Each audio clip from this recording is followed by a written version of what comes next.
Can you imagine yourself in a place like this during an extreme weather catastrophe? Filter all this information under extreme time pressure, and lives depend on the decisions you make? This is what emergency services do during extreme weather events like the Gloria storm at the beginning of this year.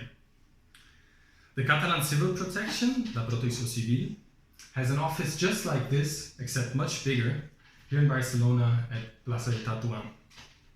During events like Gloria, they have to monitor an incredible amount of information.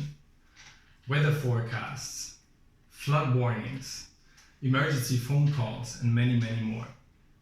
Depending on this huge amount of information, they have to coordinate firefighters, policemen, and ambulances in the field and decide on evacuations or road closures. And they have to be extremely fast, because in places like Catalonia, small creeks can turn into torrential rivers in only a few minutes and wipe away people, cars, and sometimes even houses. This phenomenon is what we call a flash flood.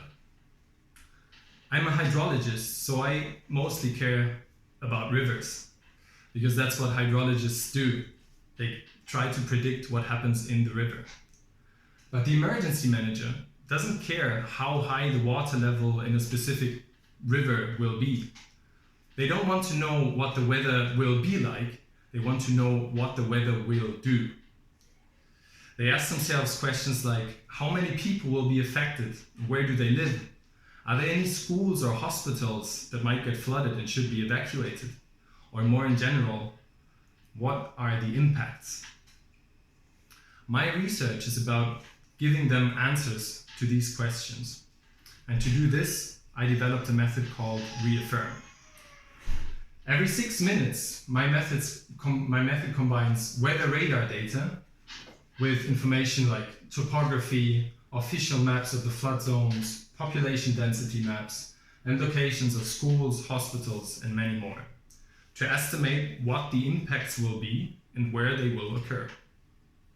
The goal is to tell the emergency manager exactly what he wants to know, to take quicker and, more importantly, better decisions.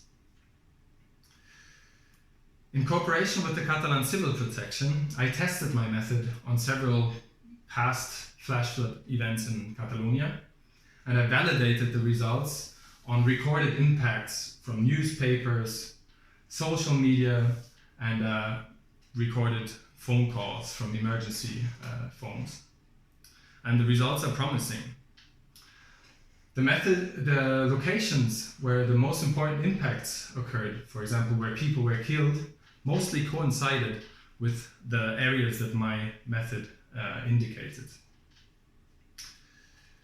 Towards the end of my PhD, the goal is to display the outputs of my method on the screens at this Catalan Civil Protection and evaluate together with the emergency managers how my method improves their decision making.